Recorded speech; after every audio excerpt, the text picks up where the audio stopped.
d'accord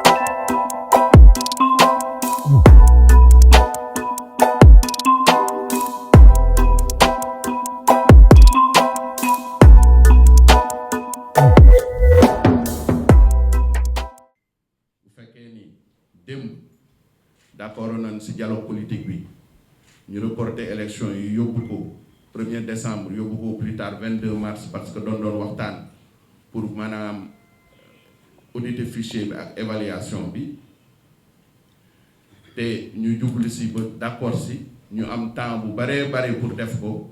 yàlla def pandémie bi ñëw feebar bi ñëw mbas mi ñëw tax doxin bi yéex na ba tey jii ñuy wax ni élection yi est-ce que mën naa nekk 2021 wala 2022 ñuy wax opinion nationale bi ak internationale bi tey bu ñu tolloo ci wax élection yi dañ koy def 2022 pouvoir bi di ko wax nekkul responsabilité kenn ku dul pouvoir ndax opposition ñun lu ñu waroon mën maye nan ko maanaam duñu war auditer duñu war évaluer ñu ni nanu dàq élection yu 1er décembre pour mu dem 28 mars au plus tard ñu wax ni bu fekkoon ni gannaaw pandémie bi li mu waroon doxe na ko kon du ñu toll fii su loolu ñu bëggoon rek wax lu tax ñu wax loolu ndax xam nga bi mbas bi ñëwee mars la woon mais fekk na avant mars mois de février 2020 ci 6 février li taxoon ñu war def audit beeg fichier bi ñu tudde tubaab tudde que terme de référence bind nañ ko jébbal ko président de la république 6 février 2020 mbas ma ñi nga tëj maanaam mbas mi mi ngi dugg mois de mars ñu arrêté dialogue bi 19 mars ñu toog juróomi weer ñu nangul ko gouvernement bi mais reprendre nañu dialogue bi depuis le 19 août 2020 te bi ñu ko reprendre président de la république su boppam moom moo laajoon ni nañ ko defal rapport dialogue bi si rapport boobu nga xam ne ni ñi feu général ñi ngi koy ñaanal yàlla xare ko àjjana woyofal suuf si koyam moom dafa waxoon président maa ngi lay jox rapport bi kat waaye xamal ni évaluation bi processus électoral bi ak audit bi dafa am importance te dafa am dayoo ci date bi nga xam ne nii wala ñuy fixer élection yi comme boobaak léegi doxuñu dox bu gaaw commission politique bi ñi ngi lay wax ni la il faut que point yooyu nga dox bu gaaw pour ñu defar ko 26 août mais mu wax ko ni ko dama lay fàttali sax yónnee na woon la lettre 6 février 2020 pour wax ni pare nañu pour nga tàmbali loolu donc defuñu ko dañu toog ba janvier 2021 ñu doog a recruter auditeurs yi ak évaluateurs kon tey jii bu fekkee am na koo xam ne ni dafa yéexal maanaam mbir mi pour ñu bañ dem élection nekkal kenn ku dul régime Macky Sall mais ñun bi ñu ko xoolee ba si biir même bu fekkee ni pandémie ñëw na ñoom daagu nañu dawuñu doxuñu ñu ni ba tey boo xoolee diggante bii ñu nekk avril ak décembre mën nañ faa organiser élection locale yi xëy na sax question date élection question politique la mais dañ leen ko bëgg rek wax ne ni opposition lépp lu muy wax mën na see teg baaraamam maanaam mën nañu génn li ñuy wax technique ñeenti maanaam étape moo am tey jii avant ñuy dem élection bu si jëkk bi mooy évaluation processus bi tàmbali na le 2 avril ñu gis ni lu mu bon bu ñu gëstoo li nga xam ne nii moom mooy li évaluateurs yi proposé pour wax ni ni nar a defee seen liggéey ak temps bi nga xam ne nii moom la war a jël ñun gis nañ ni ñaari weer doy na si sëkk mu des beneen ban xam nga boo defee audit def évaluation boobaak léegi ñu ngi doon waxtaan ci dialogue politique bi am na ay accords yoo xam ne nii dafa war changer code électoral bi ak code des collectivités territoriales ñu ni ñaata diir moo baax ñu ni comme boobaak léegi ñu ngi doon waxtaan te am na ay accords te administration bi dès que mu am accord moom dafay commencer liggéey ci code électoral code collectivité territoriale benn weer doy na pour ñu def revue code électoral boobu ak code des collectivités locales donc ñaari weer plus benn weer mu nekk ñett mu des ñaari étape yi ñetteel bi mooy révision exceptionnelle nga xam ne nii dañu war ubbiwaat liste yi pour que xale yi nga xam ne ni am nañu at pour voter ñu mën a bindu nit ñi nga xam ne nii danoo faatu ñu war leen dindi ci liste yi nit ñi nga xam ne ni danoo changer adresse nit ñi nga xam ne ni ay militaire lañu woon te nekkatuñ simi nañu ñooñu ñépp ñu war leen defaraat maanaam ci liste électorale yi administration ci boppam ni ñaari weer doy na ci kon mu des ñeenteelu étape bi muy dépôt des listes kooku nag loi moom moo wax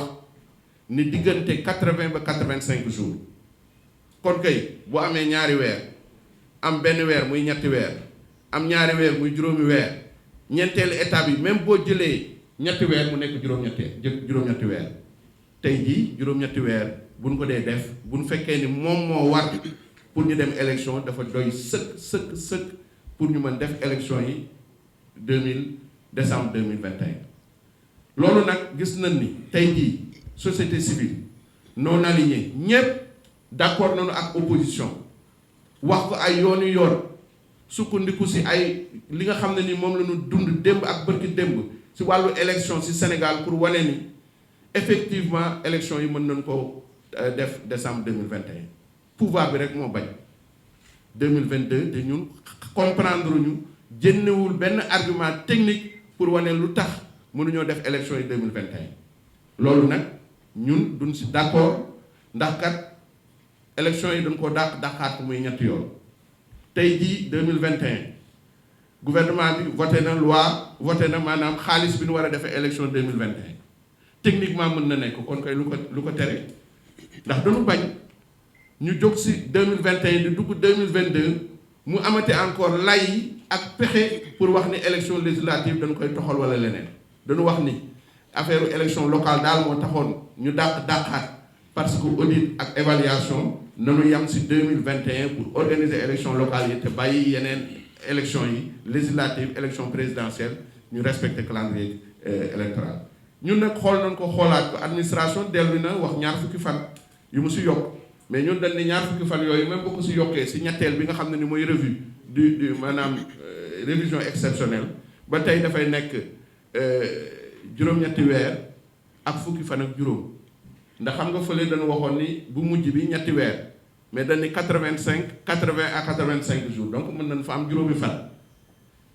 yooyu boo ko dindee ci ñaar fukki fan yi fukki fan ak juróom lay nekk donc day nekk juróom-ñetti weer ak fukki fan ak juróom même bu ñu tenir compte ci li nga xam ne ni moom la administration wax te bu boobaa comme ni ko société civile waxee élection yi mën nañ koo def le 19 décembre 2021 loolu nag opposition moom la wax te fas yéenul ci dellu gannaaw xam nga ci jamono bële ci jamono bële opposition bu mu gisee ni ñi ngi commencé indi njuuj njaaj dafa wax ni kii daal gouvernement bi Macky Sall comme buñ dee waxanteeg moom du d'accord jamais dafay wax ak ñun tey mu def la lay ëllëg ñu ne suspendre nañu suñu participation ci dialogue politique nan ko bàyyi mu def lu ko neex ñun tam ñu seet lu nu mën ñu def bi nu ko defee mu ni février 2022 la waxoon mu ñëw ni janvier 2022 ba noppi ubbeeku na pour que ci dialogue politique bi ñu proposé ko daal ñu ne ay la yow kaay leen ndax ñun jàmm rek lu nu bëgg dunoo bëgg élection yu maanaam coowu élection jóg fi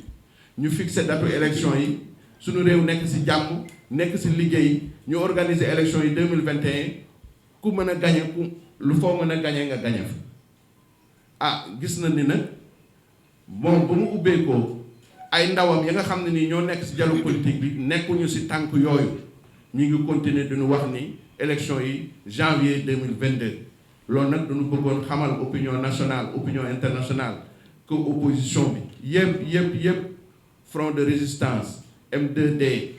coalition Jotna CRD ñëpp société civile lanceur d'alerte ñëpp d'accord nañ ni loolu duñ ko bàyyi te incha allah danañu taxaw pour que Macky Sall organiser élection yi en décembre 2021 loolu nag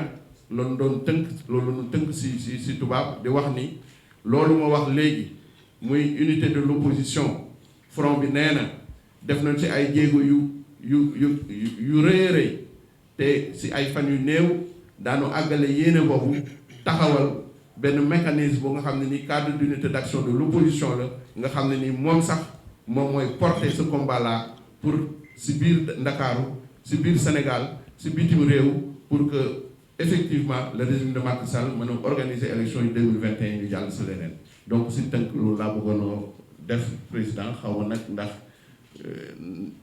noonu la par rapport ak tubaab bi yaakaar naa ni mat na bu matulee nag nga yokk ko ndax yow li ngeen nga bokk. wolof yi waalo waalo la laaj ay da moo xaw ma jum naam de yaa ngi tooñ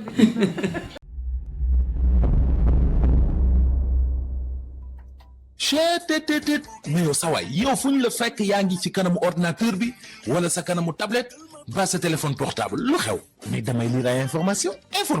waaw xoolal boo bëgg am ay information yu leer nañ et en temps réel duggal ci www.senegal7.com ay information yu wóor man de maa ngi application Sénégal 7 lépp lu xew dama koy jot ci sama téléphone ci tàng bi te nag application Sénégal 7 am ko yomb na da ngay dugg ci Play Store wala Apple Store nga télécharge ko rek xam li xew ci réew mi ak la xew ci bitim réew te nag dara du la ci umpu. Vous voulez des informations en temps réel? Cliquez sur www.senegal7.com. Sénégal 7, le roi de l'information en temps réel.